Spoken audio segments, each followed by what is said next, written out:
make a choice as to the destiny that person wants. And in this case, we looked at how we can continue to serve our people optimally, right? And we felt that the All Progressives Congress platform provides us that, platform to serve our people. And then there's also something, we've also had this symbiotic relationship with PDP, where the Southeast, over the same period, and I think with the exception of the last general elections, we have always given over 75% of the votes from the Southeast to PDP. And it also got to a point where we felt that our voices were being disregarded, even when it mattered most. And, so we had to make the tough choice to stand for accountability. Sorry, just for a moment. Look at your back, Your Excellency. That's the flag of the APC. Yes. How strange does that feel? It doesn't, in my view, and I understand why you asked that question. And, I respect and honor the history we've had with PDP. Make no mistake about that. But as I said, it's almost like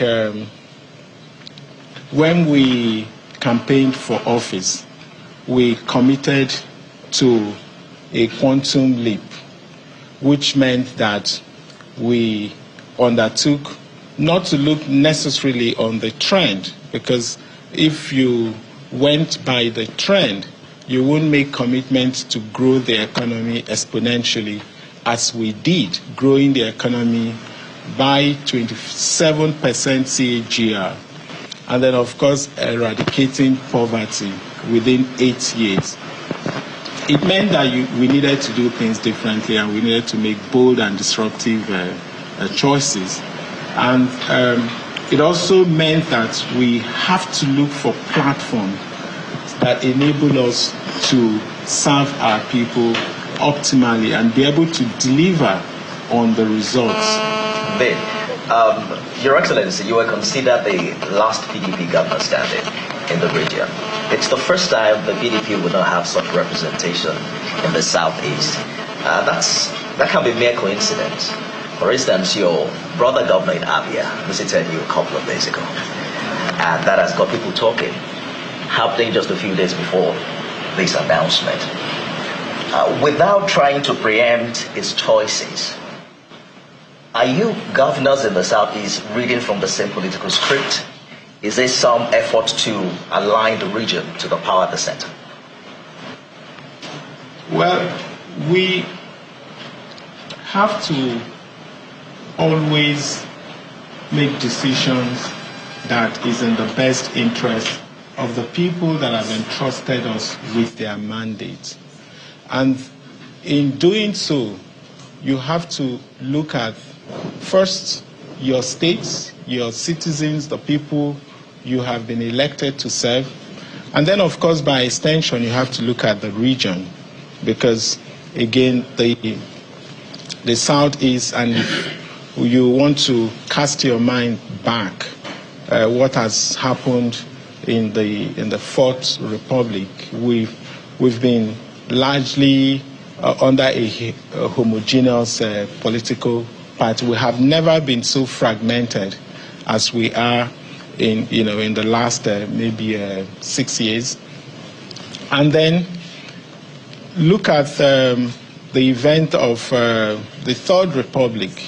Again, we were also almost together. You had the NRC, you had the Okwesileze, His Excellency Okwesileze Nwodo, who was the governor then in Enugu, by extension Ebonyi, because Enugu and Ebonyi at the time were together.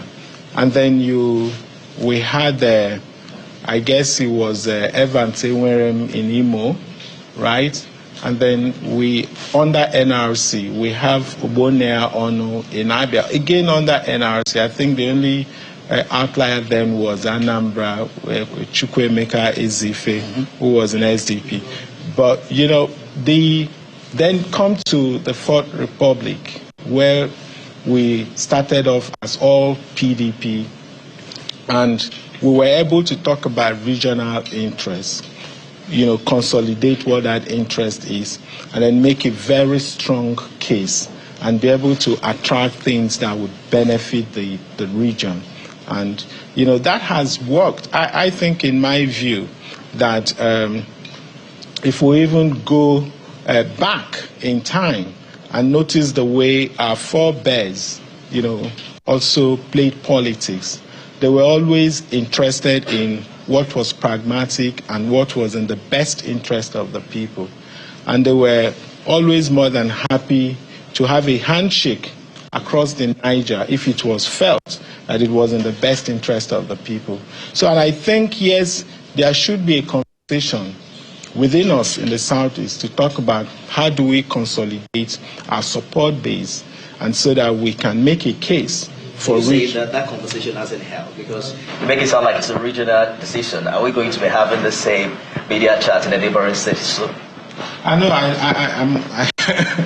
I'm not going to speak for anyone now, but I'm saying to you that I am convinced that it's in our best interest as a region to begin to think about consolidation of platforms so that we can make a strong case for the region. So you spoke about, learning from pragmatic politics. I listened to your declaration this morning, and you said that this move is bigger than politics, which was interesting because you're also celebrated widely as one of the best performing governors. You've delivered for your people. We see the change, we see the facelift under you. So it's interesting that you feel that under PDP, you have not been able to fulfill your mandate, so to speak, that you now to jump over to a place that you think will give you room to do the good that people already feel you're doing. So my question is this about the people? Because many people are saying that this is just a movement of political elites aligning themselves for what serves them best. When the governor of Delta State moved across to APC, I interviewed Chief Bode George, and he used the term rudderless to describe PDP governors running away from their party instead of doing the work to restore the party. What are your thoughts on this? I think it's a fair concern, and I imagine people will feel that way. But we have to look at the deeper issue beyond looking at one party or another. It is looking at what enables you to serve the people optimally. And then you may have served your people. Yes. Are we going to break the stride? No. Are we going to slow down on the progress we have made? What we're actually doing is going to a stronger platform that would enable us optimize, in fact, strengthen, build on what, has been described as a 28-month wonder in Enugu State, making sure that, development does not, or is not determined, or should not be determined by the location of where anyone lives. That, it doesn't matter where you are in the state, you should have access to quality education, which is responsible for why we're doing over 7,000 brand new classrooms, building 260 smart green schools, making sure that location does not determine access to quality education. So in essence, you want to make sure you can come back and do another term, so you're aligning with those who will give you another term to complete these projects optimally. Is that what you're saying? I think what we're doing is that we are carrying the people's trust to a platform that will best serve them. It is not about personal ambition. It has nothing to do with me because, again, at the end of the day, it is about the people.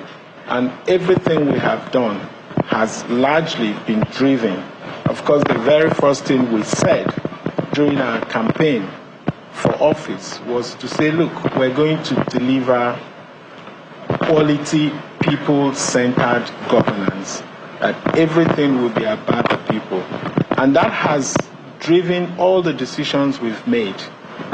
Now, we saw the threat from Enugu State PDP over the status of the National Secretaryship of the PDP, that you may consider moving to another platform. Now, that has happened. What would you say was the last straw that broke the camel's back? Can you also say that there were some overtures from the APC, for instance? The president was there some months back. Tongues were wagging then. So, in other words, were you forced off PDP, or did you voluntarily go based on reach outs from the APC? I think I alluded to this earlier on when I said, look, when systems no longer deliver fairness or justice, we have to make the hard choice, and that choice again must be predicated, on choosing accountability, okay? And without dwelling into what may have transpired in PDP, for me, it was felt that, when it mattered most, our voices were not heard in that regard, and I believe that, the system did not deliver fairness as we had, not just from the point of view of Enugu State, but even the region, because it was the voice of the Southeast that I, represented at the time. But I guess, again, the deeper issue, it's something you raised in your question. The fact that there is a relationship, because ultimately it is not my allegiance, is to the people of Enugu State, is not to the flag or the color or the symbol on a flag. My allegiance is primarily to the people of Enugu State. And when I was also thinking about moving, I was also considering leadership. And I identified the leadership in APC, the leadership of APC, His Excellency, the President of the country. I consider his policies and his the bold and difficult choices he's made, the programs. I consider that in sync with the programs and the bold, disruptive things we're doing here in Enugu. So for me, it was almost like a natural choice. And I'd like to also add that there hasn't been any coercion. This was a well thought and carefully considered decision to make in the best interest. Has there been some coercion from your camp to the other? Because Naji's fate, his person pointed fingers at government house to have been behind it because of this movement he said was expected. How will you react to that? You and your interests were not behind that brought him down. I just cannot imagine how much more we can stretch our imagination, right? How we can, I think someone may be entertaining himself by those conjectures. I have a lot of work to do, to think about, being behind. I think that the issue here is not about anybody. It is about a carefully considered decision to be able to ensure that we strengthen or build on what is in the best interest of Ndi Enugu. And, if I may add, if you look at the development model at the center, and you want to also look at what we're doing here in Enugu State. For example, look at the Renewed Hope World Development Program. This is a program designed to empower over 8.8 million young Nigerians. So if you do the calculus, you notice that if you're having an intervention that would impact 1,000 young people from the 8,809 electoral wards that we have in the country, it means by extension there is a design to actually lift over 80 million people from the pit of poverty. Because think about it, if you're going to provide seed capital, empower one young person to either set up a cottage industry, go into agro-allied industrialization programs and all that, you are essentially getting another 10 persons out of that pit of poverty. And so that same model speaks to the things we do here, where our programs and our development is all inclusive, because we think about no section, no child, or no ward should be left out in our development program. When we build schools, we build it across the 260 electoral wards. We build the type 2 primary health care centers. They are being done across the 260. We're not doing farm estates, again, doing it across. And again, this is designed to upscale our production, so making our rural area productivity zones. It's essentially what we're doing. So there's quite a lot of synergy between what we're doing here and what is going on at the federal government. And so we're looking at it more like a bridge between Enugu and the federal government, and where our aspiration meets national opportunities. All right, Your Excellency. What do you have to say to those who may feel disappointed in this decision? I mean, for over 20 years, PDP has enjoyed that dominance in the state. And all of a sudden, like my media colleague rightly pointed out, you are moving to what was before now the key opposition.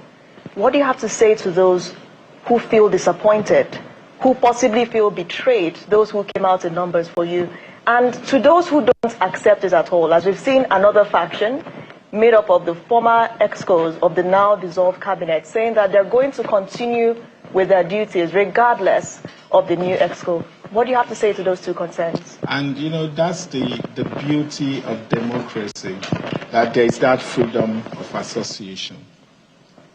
Again, I have said that this was never an easy decision, and it is the fact that the state has carried the banner of PDP over the last 27 years with so much pride.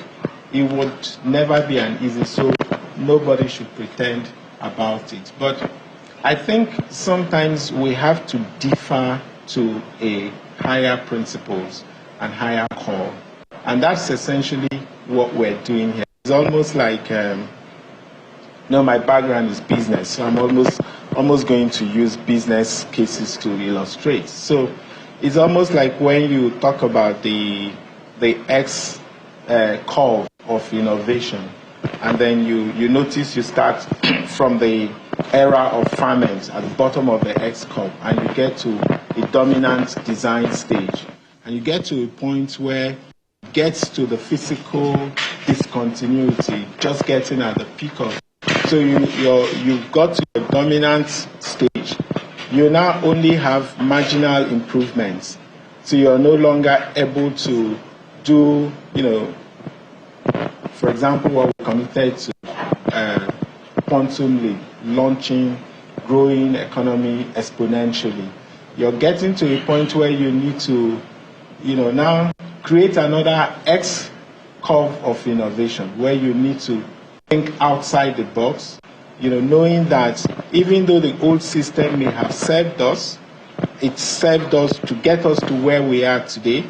In order for us to get to our destination, we need to be able to identify that new system that is able to serve us optimally, to lead us to that destination we want. Would you let this new faction operate with your own leadership? Would you let the former faction, the now dissolved cabinet, operate with that led by the caretaker committee chair, Dr. Nwoye? Would you let them operate hand in hand? Would they both exist? Oh, you know, party politics is about bringing in people, right?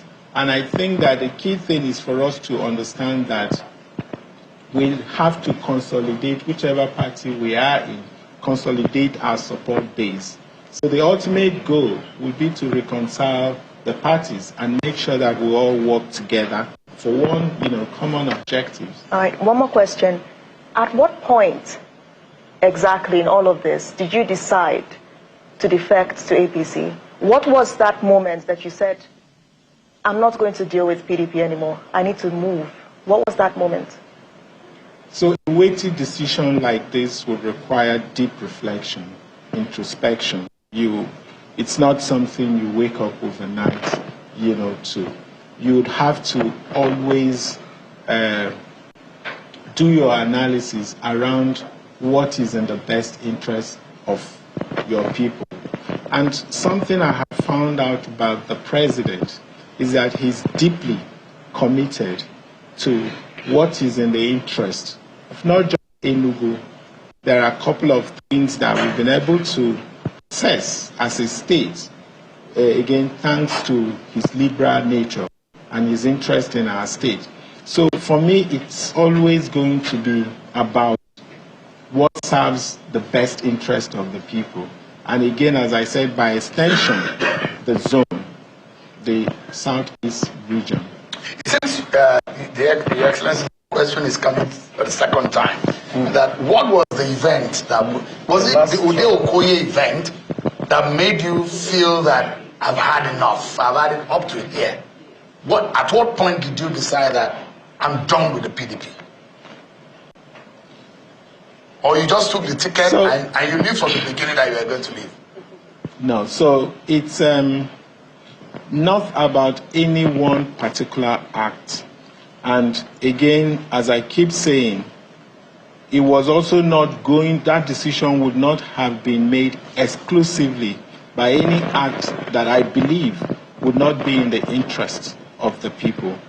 So it would always going to be, and because this also requires movement by an entire political family, it would require, of course, making sure that you understand, you feel the pulse of your people, and you get genuine feedback from them of what they also believe is in their best interest. So it's not just you thinking you're a leader, forcing your position on them, but listening to them, getting feedback from them, understanding how they feel about the whole thing. So this is a collective decision. So it wasn't at any without me trying to reinforce my colleague's question. Yeah. It wasn't a particular event.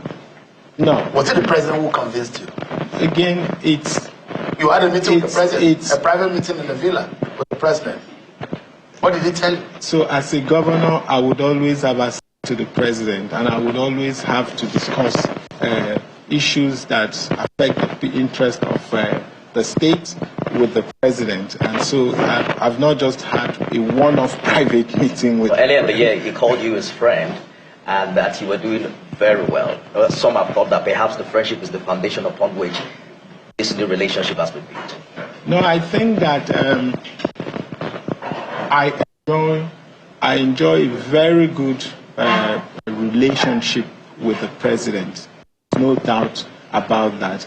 And for me, I think, if anything, that is also the, if you look at when I said this is beyond party politics. It's also about leadership.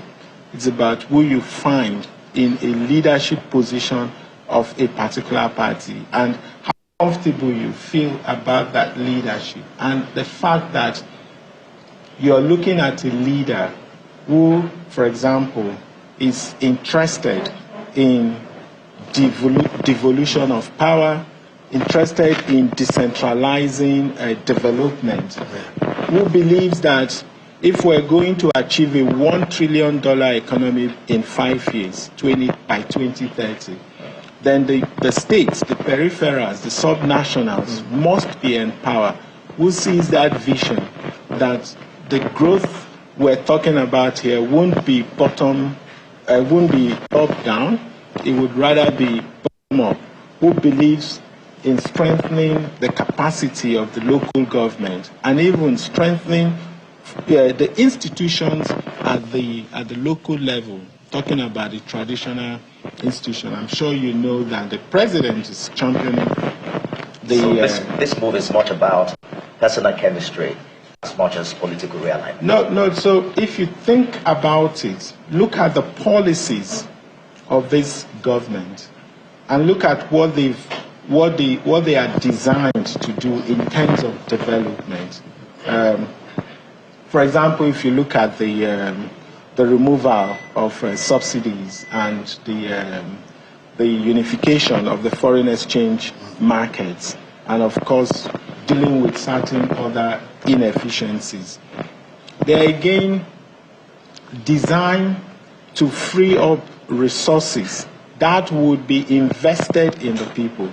For example, I fell in love with this president from the day he made the announcement to remove the fuel subsidy and, unify the foreign exchange market. Essentially because, given my background as also somebody who played in that sector, the oil and gas sector, I had also written a lot in the past, done features on why it had become necessary for the subsidy to go. Your Excellency, just with apologies. So I know you very well, and I know just how brainy and very intellectual you are.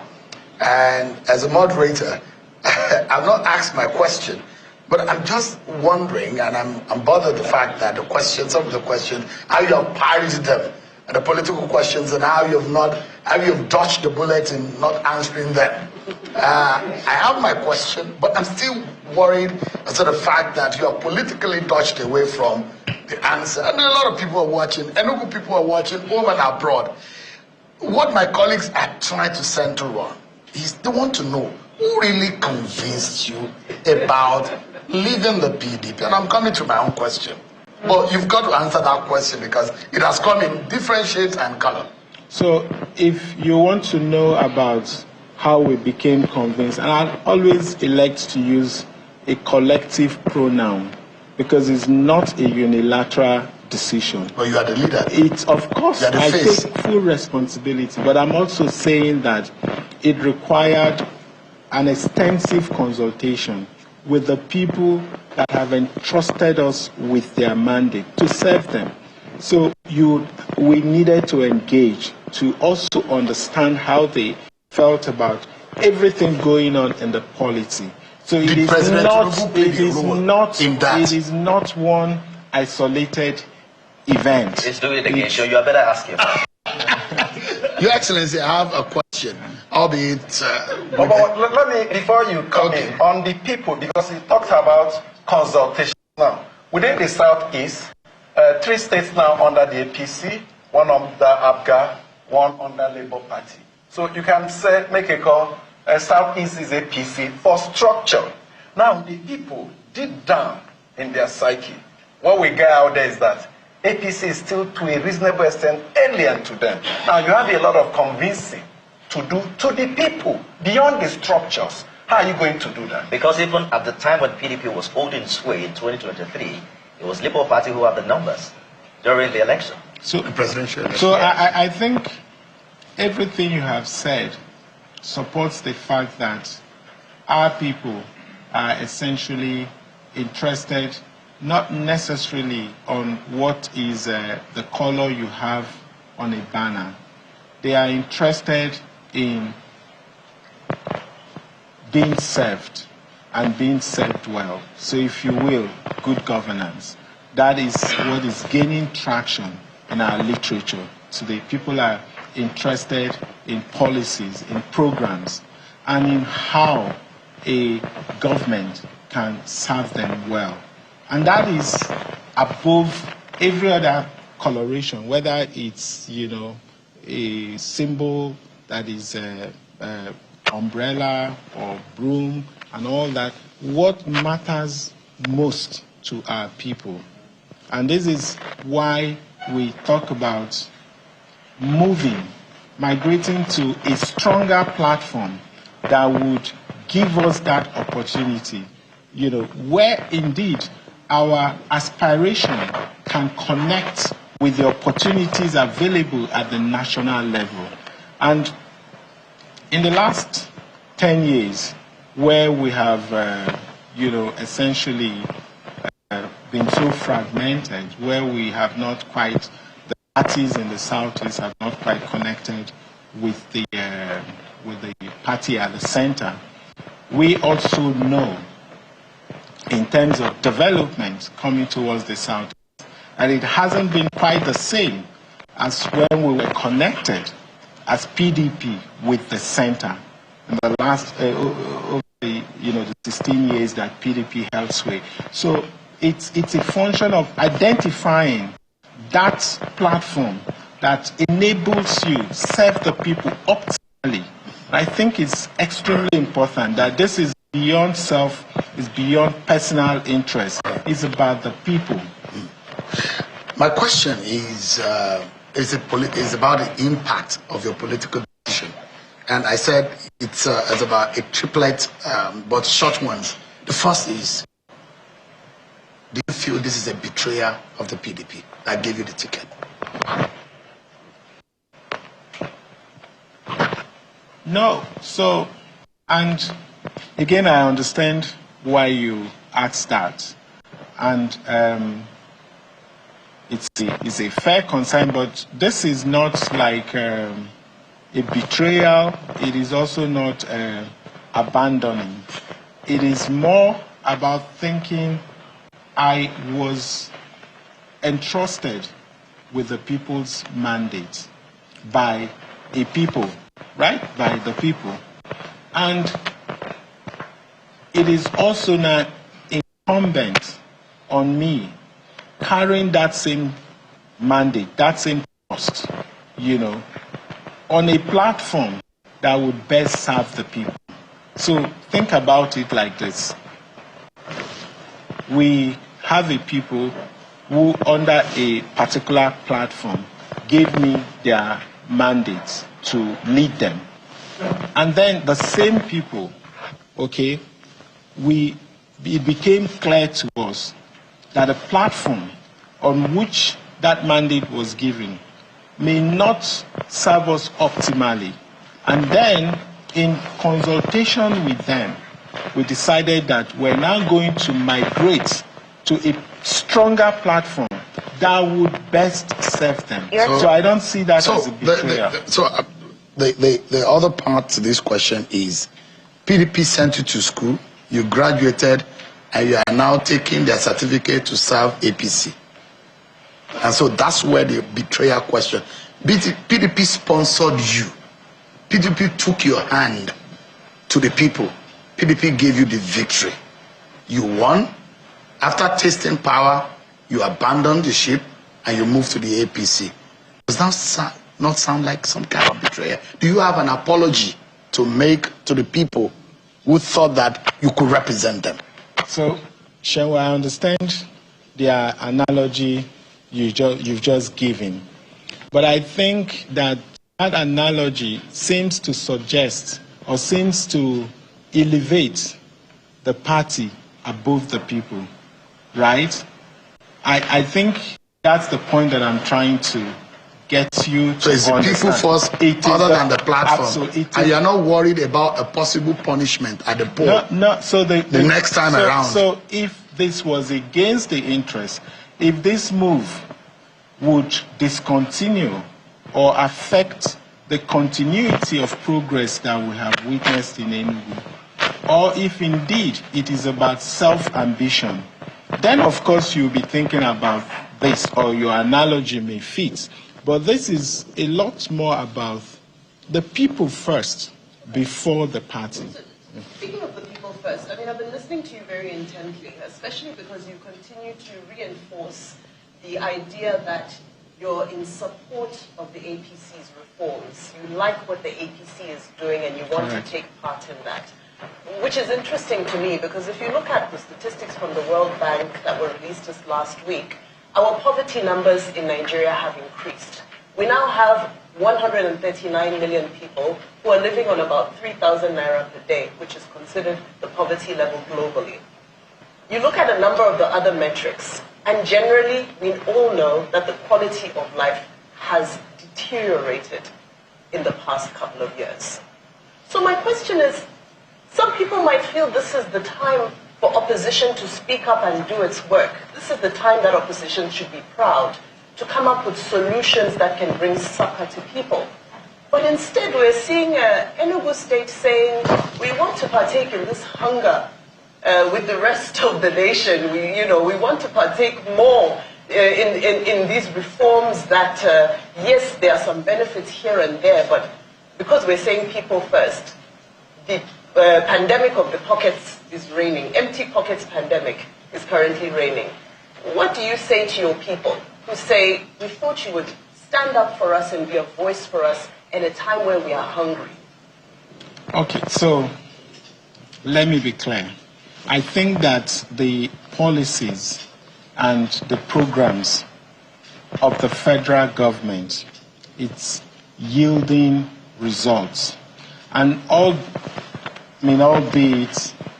maybe not at the pace we want it, but think about it. Just cast your mind to where we started before some of these very difficult decisions were made. And then I would also take you maybe perhaps to one or two countries that were perhaps at the level we were in terms of macro indicators. I mean, we were almost at a crisis point in terms of financial sustainability. If you look at the policies that we operated under before the removal of the subsidies, we were getting to a point.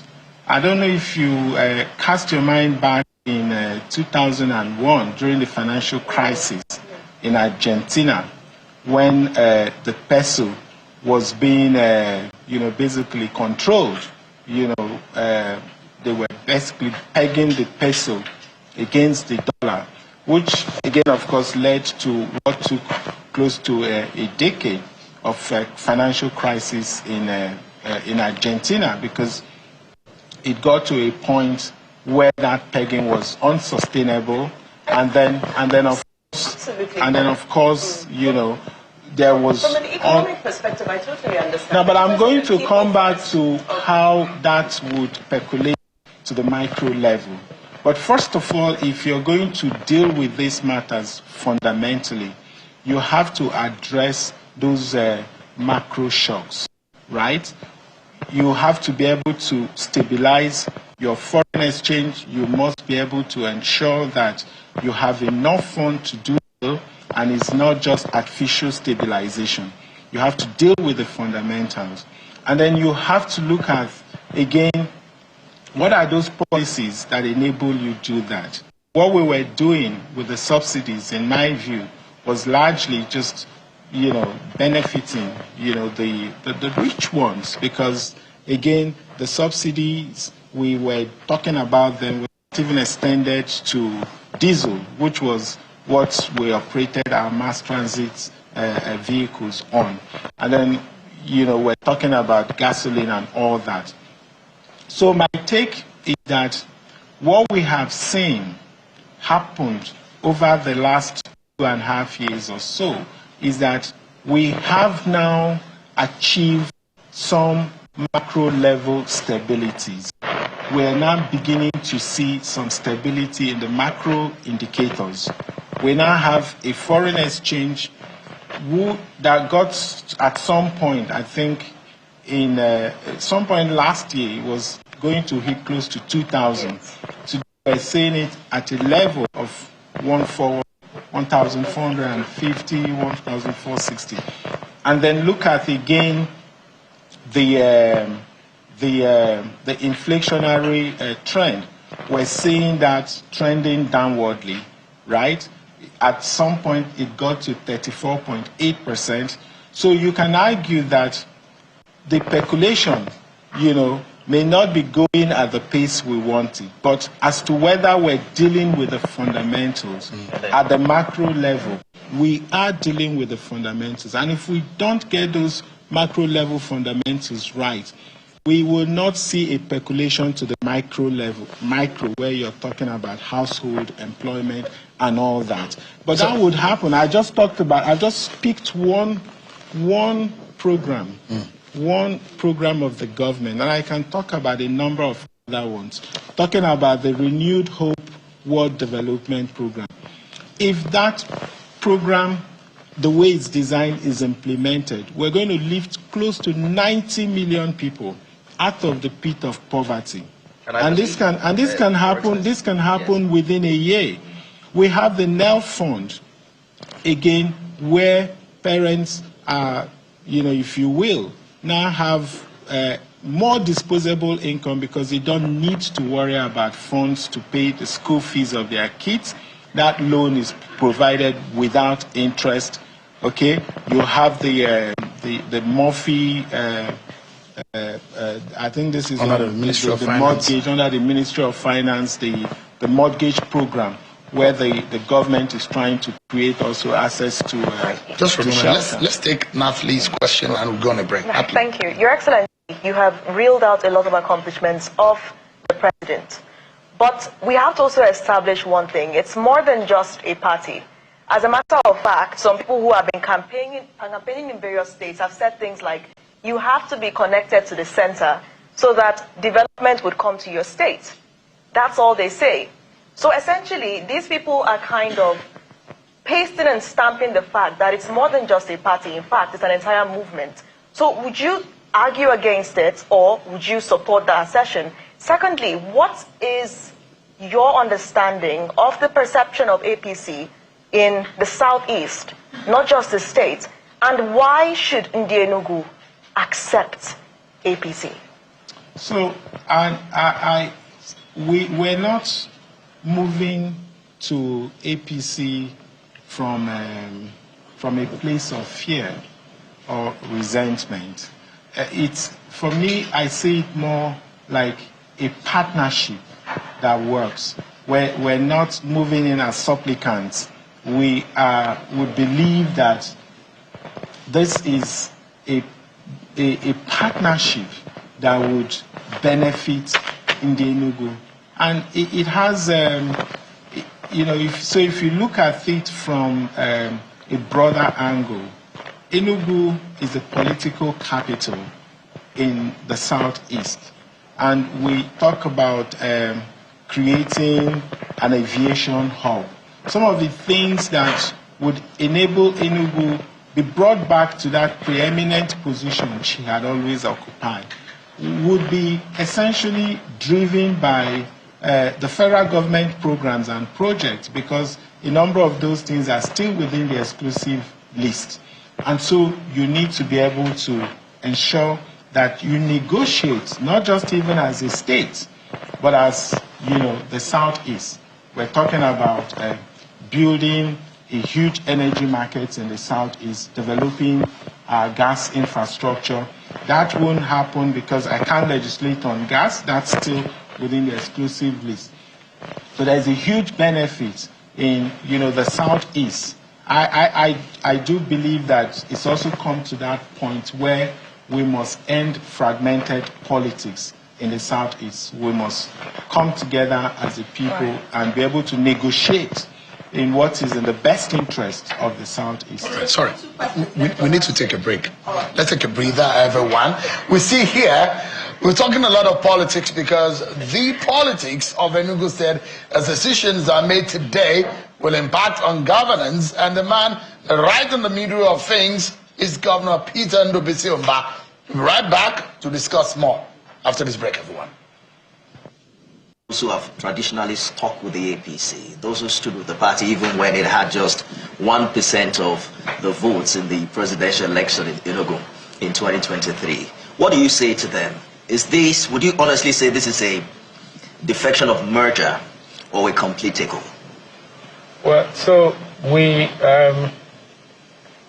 just moved into a partnership, as I've referred to it in the past, and the issue of constituting a caretaker committee is essentially to address a lingering challenge that had, bedeviled the party here in Enugu State. So there had always been an existing court order to actually dissolve the executive that was finally dissolved. So the party was already bifurcated.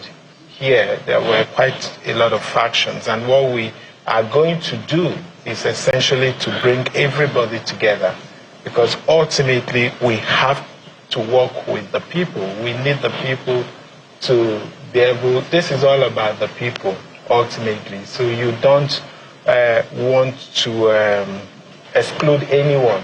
So I believe that one of the first things we're going to immediately do is to set up a committee, a reconciliation committee, to make sure we reconcile all the warring parties and bring everybody, together.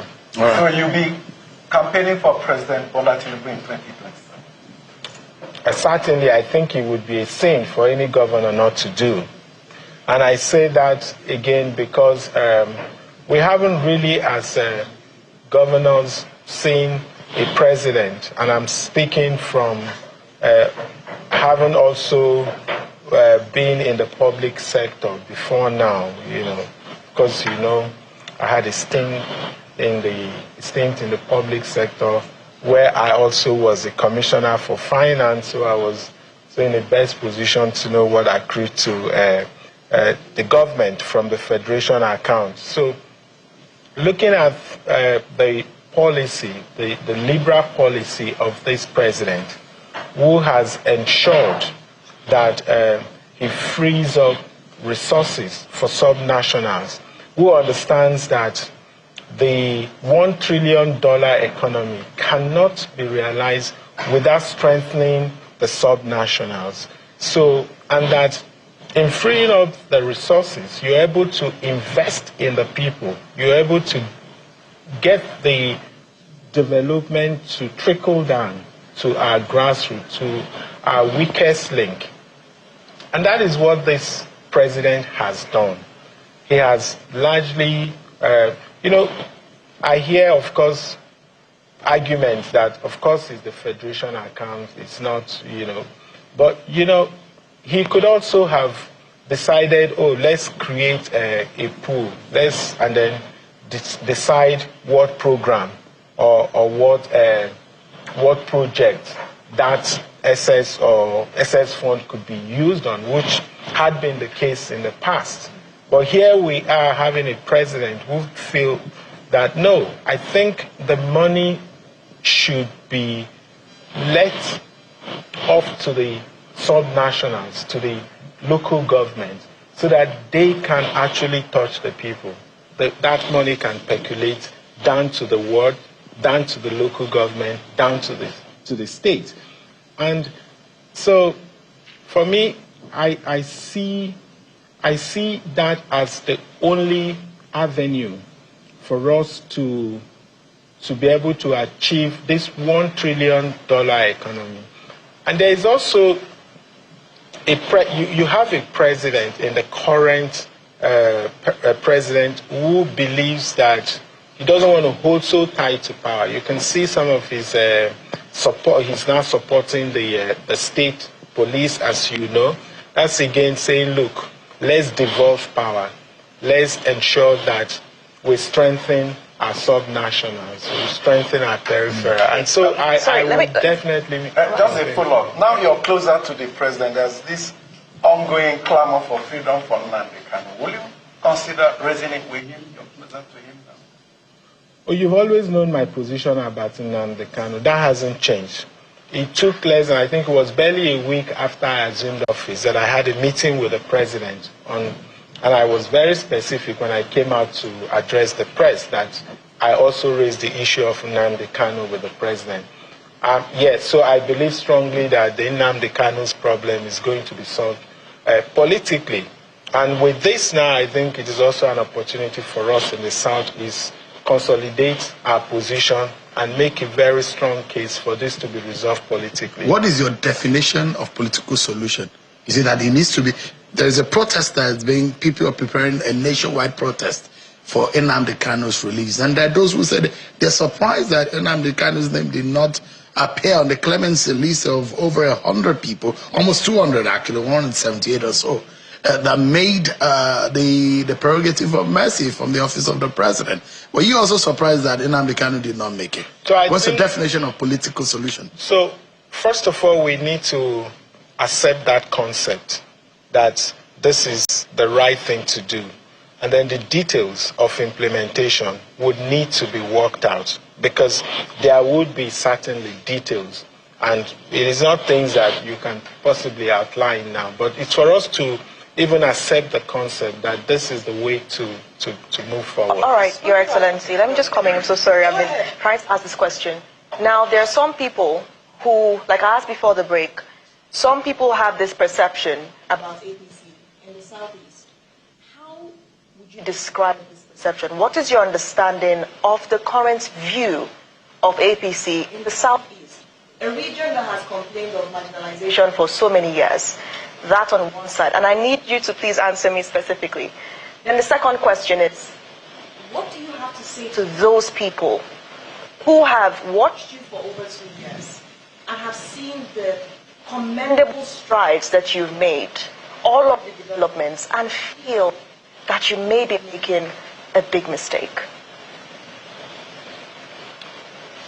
So for Enugu, which would always remain my primary interest in all of this, I want to assure them that the way this decision would impact or touch their lives is not just that we are going to continue, but we're now going to accelerate the development we have, the strides we've accomplished. That stride will not be broken. So we will not, this movement will not break the stride. It is going to reinforce it. And again, I think that, you know, the issue of perception is going to be driven largely by what our people see going forward. Now, if you're able to demonstrate with this movement that you're not just only continuing with the progress you're carrying out in Enugu, but you're strengthening that, you're actually accelerating that because of this partnership, then that perception will automatically change. And you will have the people be the ones carrying the banner everywhere. And that's what I see. All right. You know, very quickly, sir, I know you want to move on to governance issues. You know, I find it quite intriguing. You spoke about power devolution being, you know, some of the things that excite you about some of the policies we're seeing from the center at the moment. However, on the side of that conversation, there's also talk of us, Nigeria, becoming a one-party state. We're already seeing almost a supermajority in the Senate. We've almost reached 2/3 majority with APC. The House of Reps is following closely. The governors are now completing the task of turning Nigeria potentially into a one-party state. How do you feel about the fact that when the history books are written, your name will be listed along those who endorsed the movement towards a one-party state in Nigeria? Okay. First, we're not operating a one-party state as yet. And what I think, yes, so what I think I would like when the history is rendered for posterity to remember me for is that I was one of those who believed in a policy in programs and in projects that touched lives. And I moved to support those policies and programs and projects. I believe strongly that the current president and his programs and policies, if we keep the course, that it would percolate to the micro level. Are those more important than a multi-party democracy? So, frankly, if, so you're not going to even talk about multi-party and single party by saying, oh, the multi-party is good and the single party is bad. It's not, it's not black and white. You have to talk about leadership and the quality of the leadership and how that leader is, people focused and all that. So you're okay with the one-party state? No, so the one-party state is not likely. I mean, you have people coming together to coalesce, to form coalition, to, still criticize government and try to put the government on its toe, which is a good thing. And I think you're going to see a build-up of that as we get into the elections. And that's not where we're drifting to. But I still believe that I'd like to be, counted among those governors who came together to support policies that touch the lives of our people. Let's wrap up quickly on politics and move to governance. And the way to wrap it up would be to ask you that you're looking like one of those governors who want to hold the control of two parties in their state. And on one hand, you are PDP with your right leg. You have officially moved to the APC. And there's a feeling that you still hold the structure of the PDP and you still hold the structure of the APC. Invariably, what they say you have done is that you have secured your second term because there is no opposition like the APC to threaten your re-election. It does look like you have secured for yourself an easy comeback for a re-election. Is that what you have done? Is there a mathematical game there? So I've always talked about the renewal of my mandate as a choice that will be made by the people. I've never taken it for granted. And I don't think it is going to happen because you have one color of flag behind you against another color. It is going to happen if the people believe that you have performed on your social contract with them. So part of what we did when we got into office was to execute Citizens' Charter, where we outlined clearly what our obligations to the people, the promises we made to the people.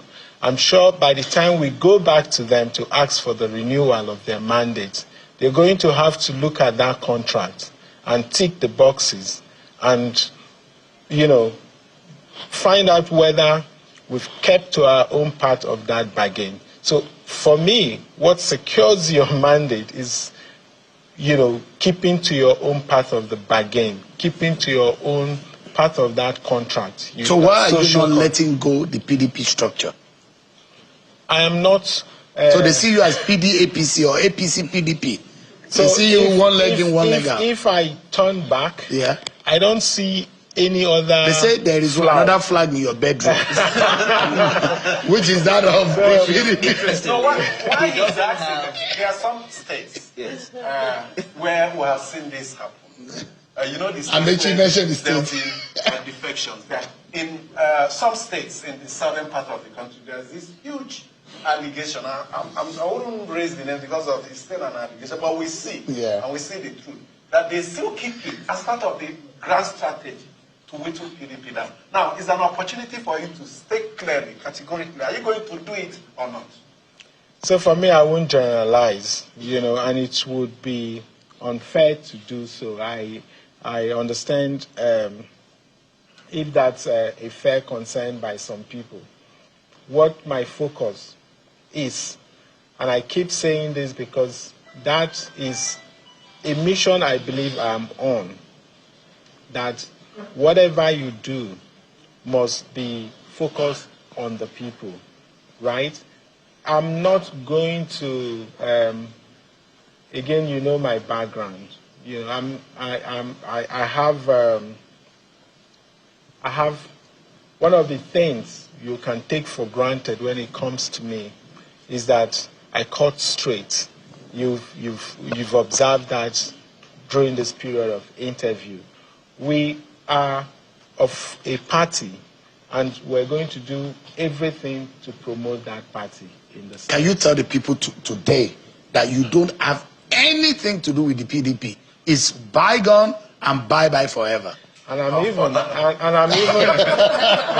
even surprised that, including Sheung, you're also still, you know, entertaining yourselves with these thoughts and stretching your imaginations. We've seen it happen.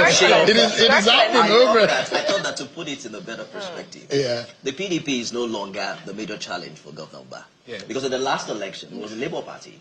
And the difference between both in the parties, presidential election. I am referring to the governorship election. Okay. You know, yeah. Mr. Governor won barely with 4,000 votes over the Labour Party. So if you have left the PDP, the big question will be, are you going to be able to get a lot of support to battle the presence of the Labour Party in Enugu come 2027? Well, I think it may interest you to know that we now work as one family. Even with the obedient movement? Because that's what I'm actually talking about. The candidate that I contested against at the Labour Party, we now work together as so you've one captured the state politically. No, but rather than say capture, you would say, look, once you believe that I can see some shared purpose here, I can see some shared, if you're driven by something and you're able to identify the same thing being carried out by someone else, I think the natural thing is to say, look, let's work together. If this lot had fallen on me, I would have done exactly what you're doing. And I think we should work. Your Excellency, let's not entertain the temptation of not going to God. Please. No, we're going right from here. Okay. Maybe the last of politics. Okay. How do you... Quickly, please. I will be very... How do you intend to cope with the current stakeholders in the All Progressives Congress? Those who consider themselves the most powerful. You're coming in, and you're coming in as the newbie, the new person, joining them. All the attention is on Enugu State and on you. How would you cope with those people who consider themselves stakeholders? Do you anticipate politics? No, frankly, the party has a policy where, you don't consider anybody who has identified with the party as alien or as new or as coming in now. There's a standard policy of the party to treat everyone as equal. So who would lead the APC from the southeast? That will be the decision that will be made by the party at the congresses, right? There is going to be the congresses which should happen sometime either in November or December. And it is at the congresses that the leadership at the world level, the state level, the zonal level would emerge. And it will be decided by the members of the party. Do you hope to lead? So when you talk about leadership, I thought you were talking about the various arms of the party. Who leads, for example, the ward executive, who becomes the chairman, the state executive. He's asking who is now the face of APC. No, the leader. Is it Governor Chime? Senator? No, who is? Are you the leader of APC? I think the natural thing is that governor is the leader of the party. In the state. Governor Mbah is the APC leader in Enugu State. Yes. All right, let's quickly move to governance. I was curious to ask, is Governor Ifeanyi Ungwai in on this? Did you consult him? I thought you were here when the announcement was made. No, but the people are listening now. If you can reiterate. Oh, no, you were all here. You saw him right here. So he's an APC man too. Okay, let's move to governance quickly. Let me take your first shot. And I'll start with what a lot of people now see as what carries the emblem, the name, and the flag of Enugu beyond the shores of Enugu, and that's Enugu Air. You're a businessman. How would you explain the calculation of how you are using the money of Enugu State? What is the business defense for your decision? Is it because of a popularity contest that other states are doing and you're following suit? But business-wise, what are the numbers? How much have you spent? What are your projections in the first, third, fifth year of what it will return for the people of Enugu State? Economically, is it viable? Thank you very much. I'm glad you alluded to the fact that I'm a businessman, and you're very correct. So you would imagine that I would have crunched the numbers. I wouldn't just delve into it if it didn't make sense.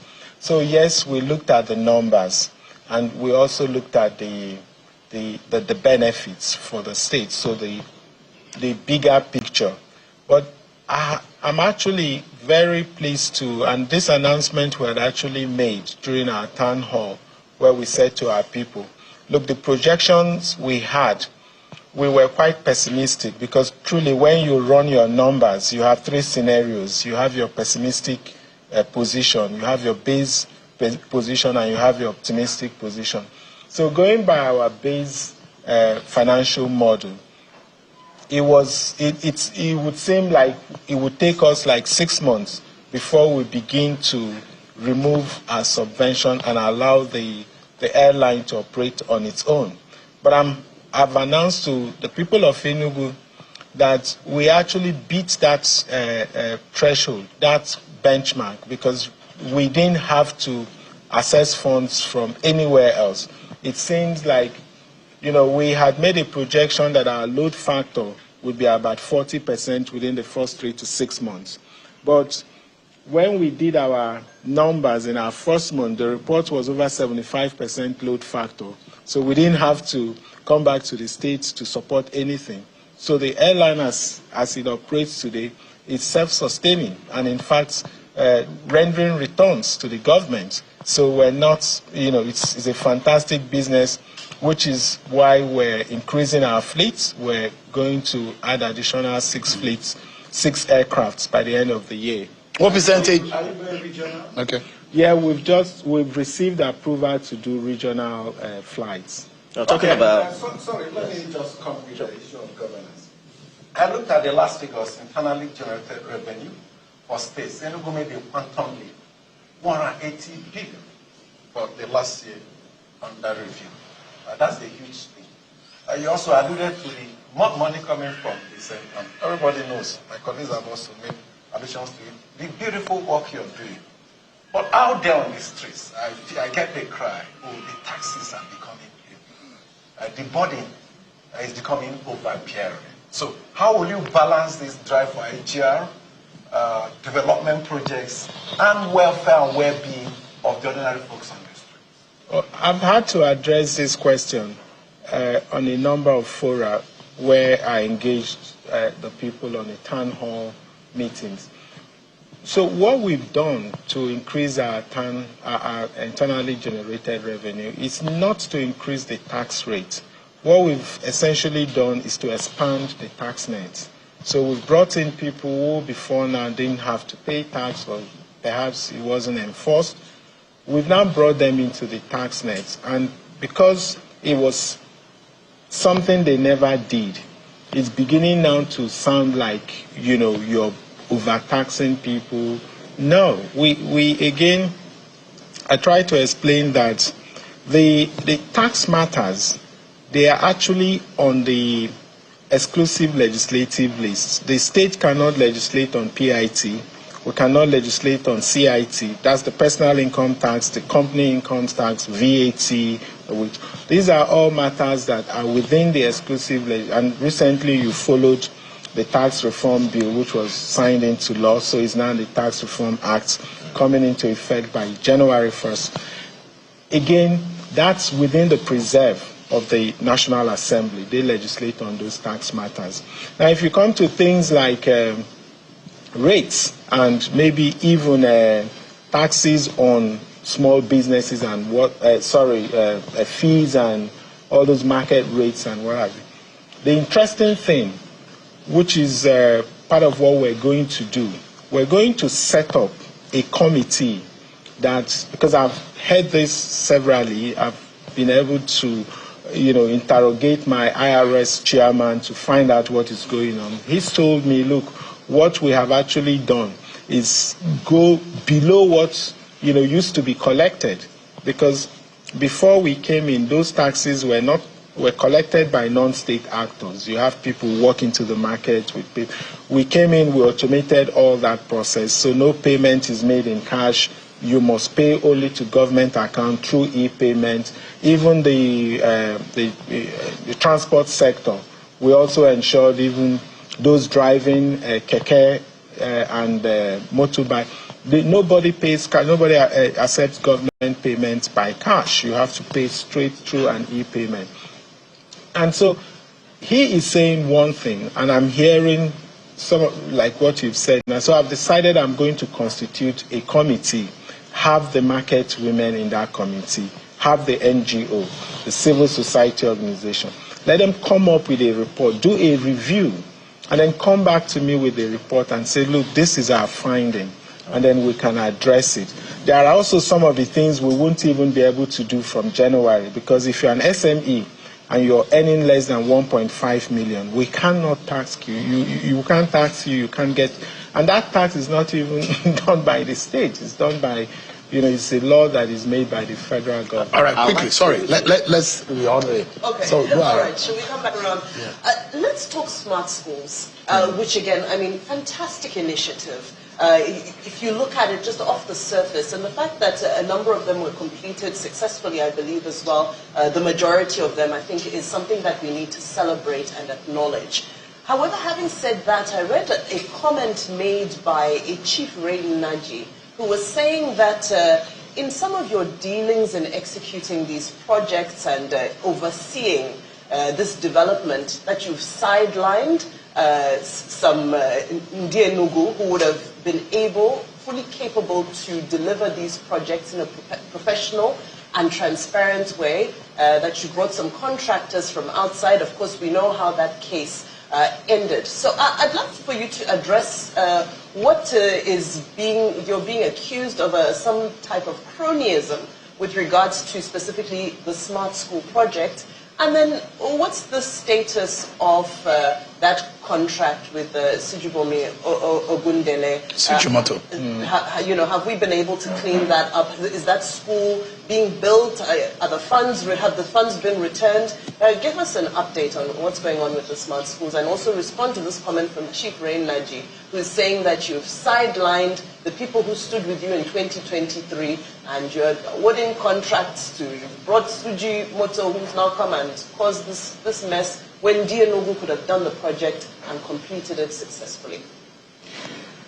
So that won't be, I understand the concern of Ray Naji, and perhaps you may also have maybe few people who feel that way.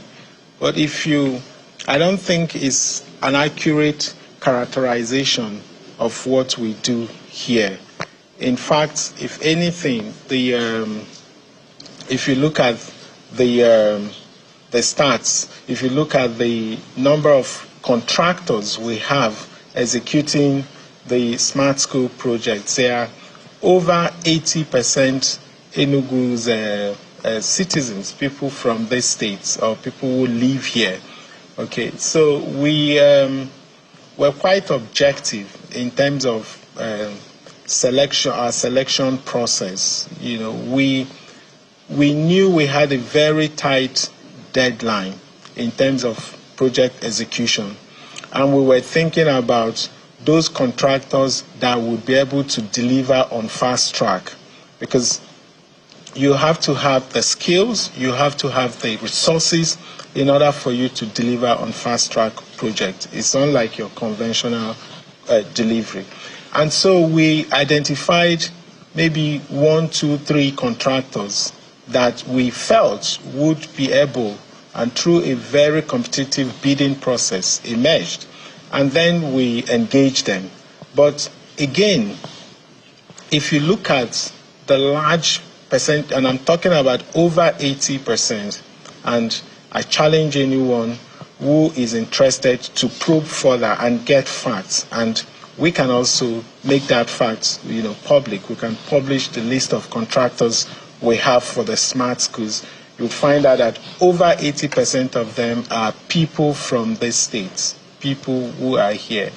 And so, in terms of the process, we are also very diligent. But a project of this scale, there's no doubt that sometimes, no matter how diligent you are, no matter the level of due diligence you may have carried out, something may still go wrong. But what is important is that we've also the institutions and that is able to help us ensure that none of the state funds is gone without being recovered. So that process is ongoing, and I think that the issue of recovery is what we're dealing with now. I know some funds have started coming in, and I have no doubt the way the case is being managed by the EFCC, that the state will fully recover all the funds that is due to the state. I would like to follow up on the issues in the education sector. Your smart schools are widely, talked about, and the tech-driven curriculum happening within the walls. Well, there's the issue with the private sector. There's a viral video of a 3-year-old girl, I don't know if you've seen it, was allegedly flogged by a teacher. And, analysts, that video has sparked a lot of outrage nationally. And stakeholders are saying that it's a disturbing reflection of weak oversight happening in the private school sector, across the country. How do you specifically respond to that incident, and what are you doing to ensure that there are measures to strengthen regulation and also standardize practice and operations in the private sector?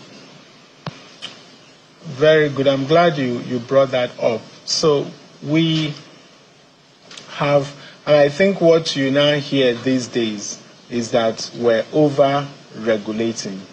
And you would also notice that quite a lot of the private schools are now using the public school that we are building as an index, as an indicator.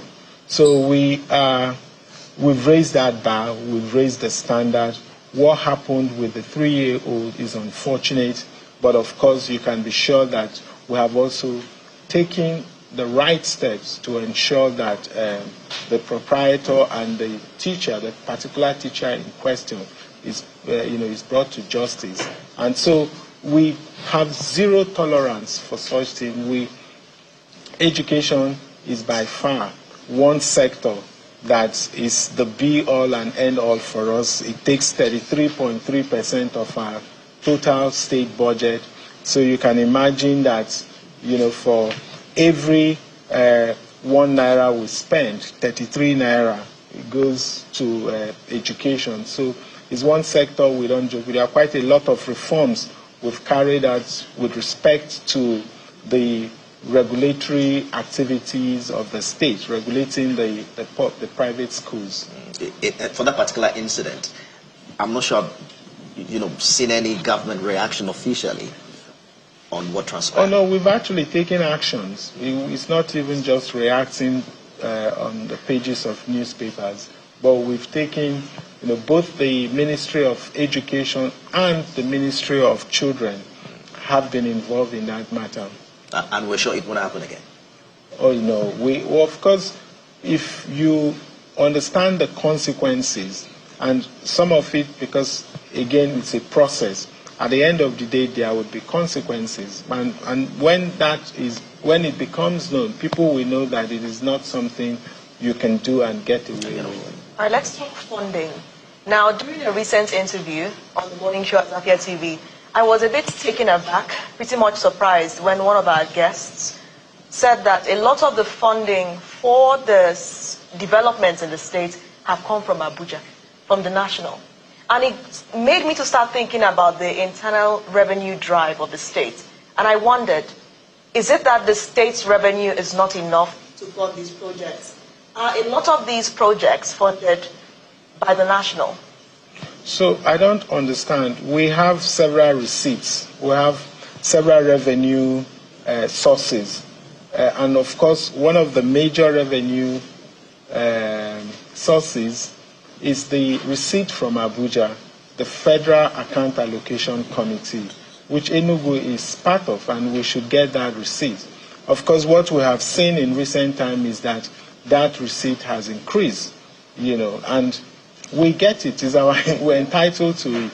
But that does not derogate from the fact that we also mobilize domestic revenue. We've increased our IGR. They all applied. But we will not say, look, because we have domestic revenue, we shouldn't get funds from Abuja. It's just, okay, it's what we're entitled to. And when you look at our budget, we captured all these revenue sources accurately. The receipts from Abuja, what we project to get from our internal source, and all that. I don't know the sort of cooperation we are seeing within the governors of the 5 states in the southeast. I'm raising this question because of your plans, I read of, to build an internal rail system within Enugu. Ordinarily, it would have been a form of cooperation among the southeast states.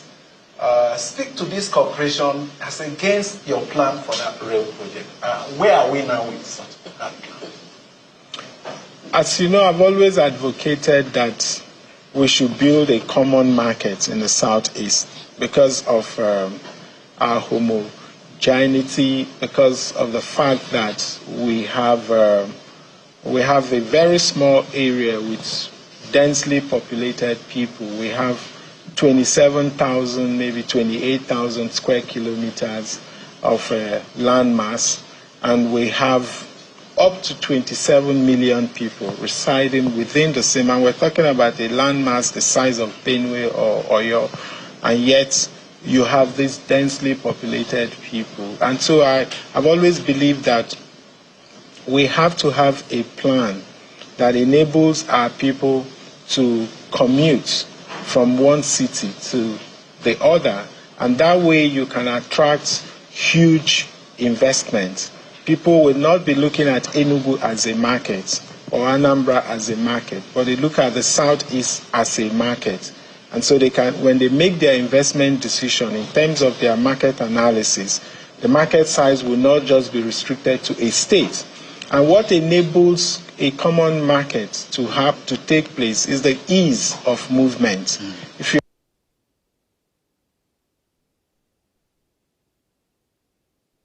commute from one city to the other with ease, that obviously, and I'm glad that this move is being made and we're consolidating, at least from the party point of view. The fragmentation I mentioned before, we're at least addressing that.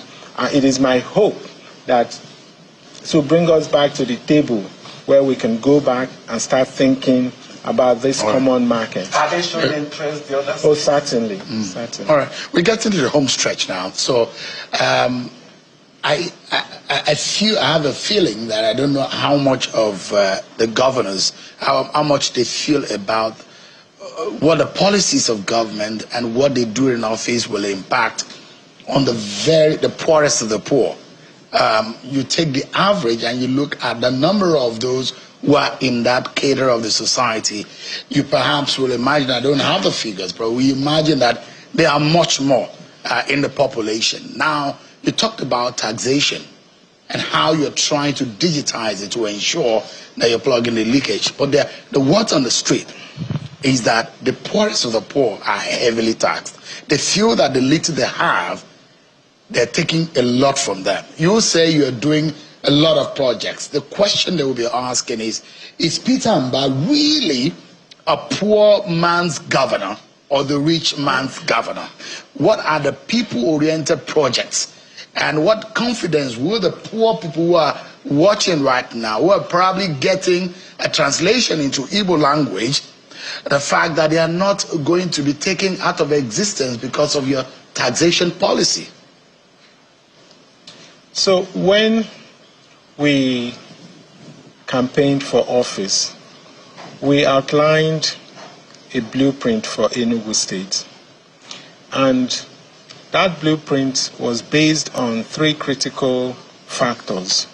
The first one was to build the economy exponentially, grow the economy from $4.4 billion to $30 billion in 8 years. The second is to eradicate poverty, to reduce our poverty headcount rates to 0. And then the third is to ensure or to make Enugu State the #1 destination for living, for tourism, for business and investment. So if you look at these 3 factors, none is mutually, they're not mutually exclusive. They are mutually reinforcing. They reinforce. So we could have stopped at saying we want to grow the economy and focus on that. But we didn't want to grow the economy at the expense of our common humanity, which was why we went a step further to say, look, we would eradicate poverty in 8 years. We'll achieve 0 headcount rates.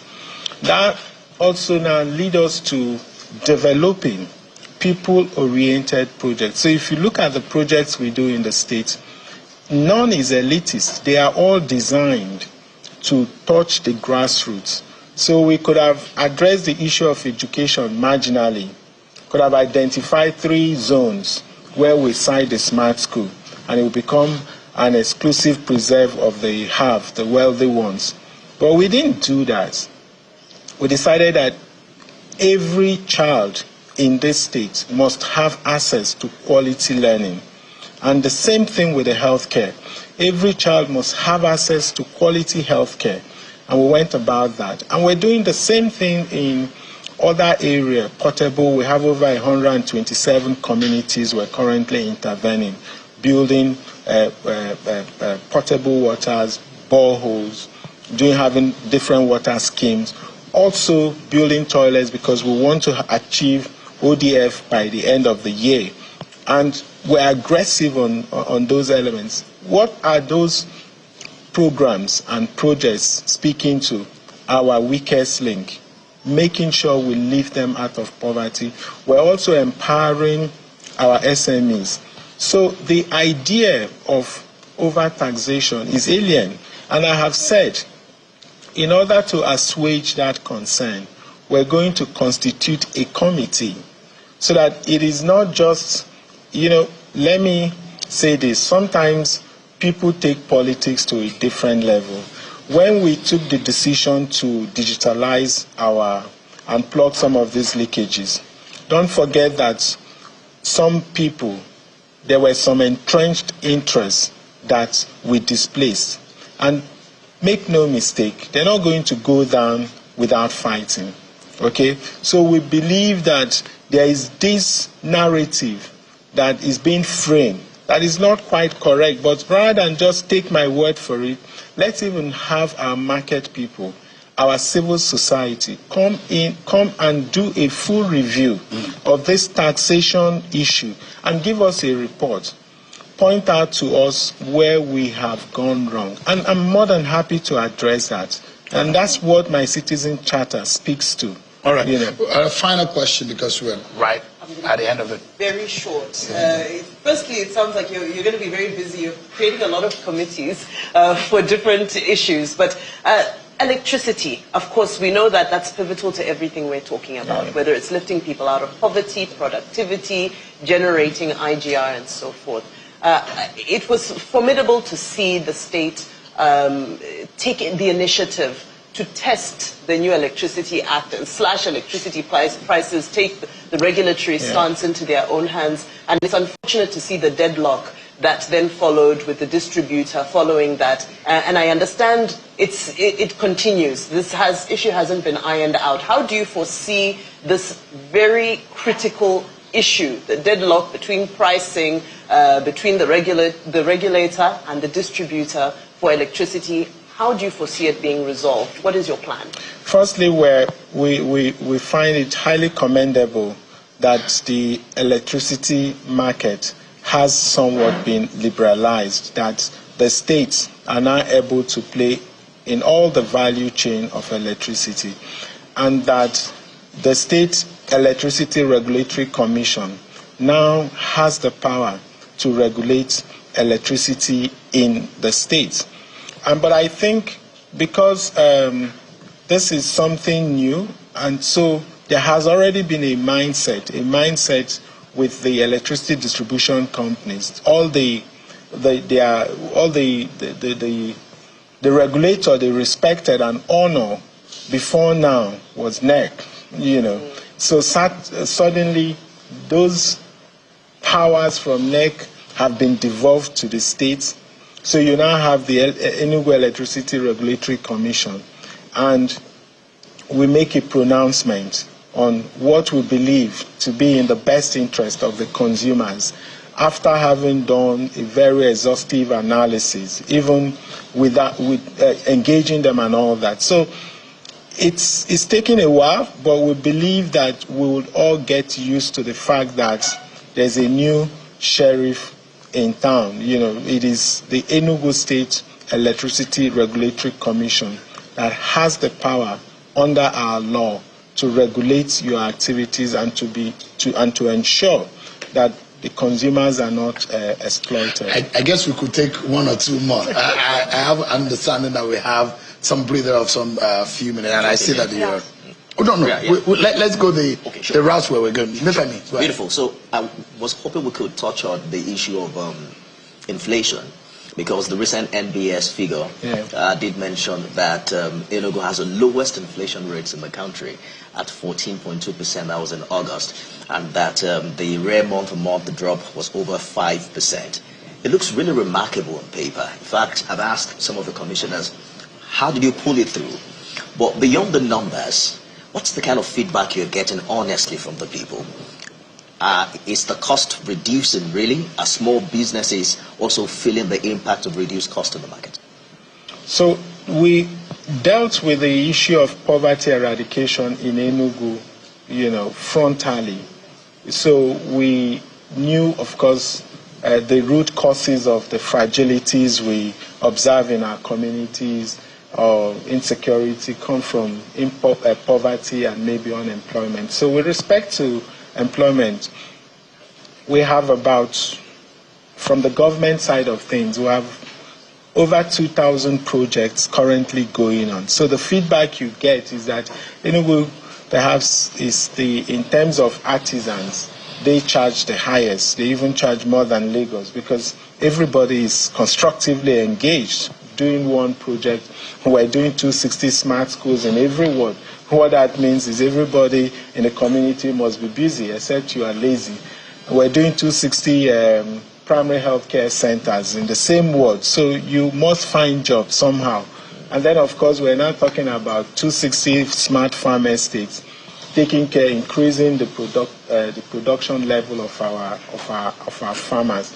We even want to see that figure drop further, because we're quite aggressive with agriculture. We're providing inputs. We're mechanizing. By next year, we're going to be thinking about processing our surplus, because we're not just going to be looking at agriculture as food security. We're going to be thinking about export. So how do we, because think about it, 200 hectares where you had manual farming taking place before, you now have 200 hectares of land ring-fenced, because you don't want the clashes between farmers and herders. So the place is ring-fenced, is access controlled. You have tractors. You already know we brought in over 100 tractors. Currently, there is a production of about 900 going on in the States, because we brought the same company that we took delivery of 100. We insisted for us to do the balance 900, because our total order is 1,000. You will have to produce from the state. So they've built their plant and they're producing from the state. And by the way, that's the same way we have quite an influx of businesses coming into Enugu, again, because we've created that ease of doing business. So that number we're going to see drop even further by the time we begin to harvest in the next season. All right, Your Excellency.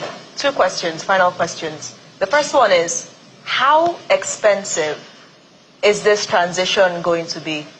I understand that you're going to have banners changed, the PDP logos will be changed to APC. We're seeing the flag behind you, that's probably new, right? So a lot of things are going to be spent. Could you specifically tell us, from a business perspective, how expensive this has been so far and what's still to be expected? Then secondly, based on your current realignment with the APC, how would you use that to address some of the critical issues, specifically as regards security? You talked about permanent head crisis. How would this alignment address specific issues still facing the state? And the expert's question. So for the first question, I think you already know that when you're talking about a government or a state that is, nimble and lean, you have to make reference to Enugu. We squeeze every penny from each naira that we spend to make sure that it gets to the people. So it's not going to cost anything. Maybe the cost of the flag, but I don't even think that government will pay for that because you have the party structure. The party has its own budget, has funds, has ways of attracting funds. So that has nothing to do with government expenditure. And with respect to security, you already know that we've been receiving a lot of support from the federal government. You remember that when we came in, we had to stop the long-held, the so-called sit-at-home, Monday's sit-at-home thing. We stopped it immediately we came, and that was thanks to the federal government because we had to mobilize federal security agencies to ensure that we end that.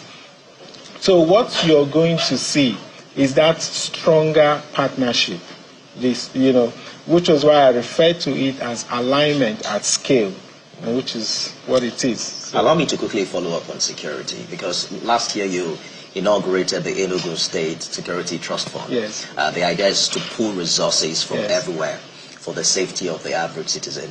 How much have you gotten thus far? Because at some point you're reporting 3 billion out of 20 billion. Yeah. We're getting a lot of money. Just recently, we've just not had, because there are some drones that they ordered for which had not, some of the parts had not arrived. So we're receiving vehicles, we're receiving drones, quite a lot of equipment from them.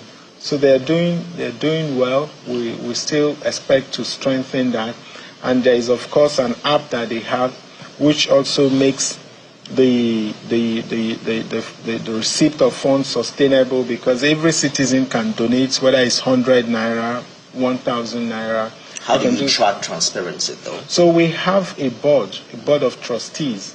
That we have the chairman of the board of trustees who heads. So it operates outside government. So it's quite transparent. I think the whole system is very transparent. All right, the 141 roads you flagged up. Sorry, apologies. So that we don't hold on 1 minute, because I just wanted to land on the issue of security, then we'll come to that. You set a trap right here in the government house, and the trap is a digital trap. You put in place a command and control center. I know you have AI-powered vehicles, rapid response squad. You also, the command and control center, you're setting up the 3 billion, optimized to about 20 billion in trust fund. What are the figures in terms of the crime rate statistics? How much of the thieves, the criminals, have you been able to catch with that drag net? And as Simon Ekpa's prosecution in Finland helped the cause of security in Enugu State. And the good news is that there is an organization that gave out a report to say that Enugu State is the safest in the southeast. How much of the trap has been able to catch the criminals? I dare say in Nigeria, it's not just in the southeast. I don't think you have any state as safe as this state, because we have reduced crime by over 80%, but beyond that reduction, we have also built the capacity to track criminals, to be able to capture them, to be able to, know where they are once they commit any crime. And so we have a line of sight of what is going on in the entire state, not just the city. So if you walk just across this building to the command and control center, you would be able to have a view of what is going on, not just in the city, but across our states. So we have cameras in our rural areas that help us track people. Even so, some of these cameras, not some, all of the cameras have thermal and AI capability. So what it means, even at night, we're able to identify these guys in the bush. We'll see them, we'll be able to track them and capture them. So whereas we cannot claim that we do not have breaches every now and again, but what we claim is that we have the capacity to be able to track these criminals and bring them to justice. So Simon Ekpa, how has it? So again, it's almost like taking out the oxygen from these guys, right? Because he was largely linked to funding of a lot of these criminals. And I'm sure that if you followed the case, that was very well established, and that's why he's somewhere in jail now. And so that obviously cut down on these tensions, this siege thing, that, because he was basically the oxygen. Amechi, your question sent us out. Yes. Now, 141 roads you inaugurated. Yes. The start of commencement. 90-day time frame you gave. Many are wondering, 90 days has come and gone, and what's the progress? So the thing with the road thing is, once there is a struggle, so when I think we flagged up those roads in March or so, right, and we had wanted to achieve that before the rain sets in, which is why we gave that timeline. But the minute we got caught in the rain, we had to stop, because anything you do during the rainy season will be suboptimal. You're going to have to repeat it over again if you continue. So we slowed down because we didn't want the contractors to continue because of the rains. So now that the rains are, drying up, we're going to go back and have that done before Christmas. All right. I think we've done quite a good job in, we're totally out of time. You're not an engineer, and you're not a professor of practice, are you? No, are you a professor of business? One thing you can take for granted is our prudence. Okay. That's something we're known for. And the fact that we're proud to say, look, you have a businessman as governor, what do you expect? Yeah. We have to get the best value from every deal we make. All right. We're totally out of time, but the cameras are here. The people of Enugu State are just behind. And I'd like you to give us a sign off in this tone. Would there be any regret if your decision of today cost you your re-election? Again,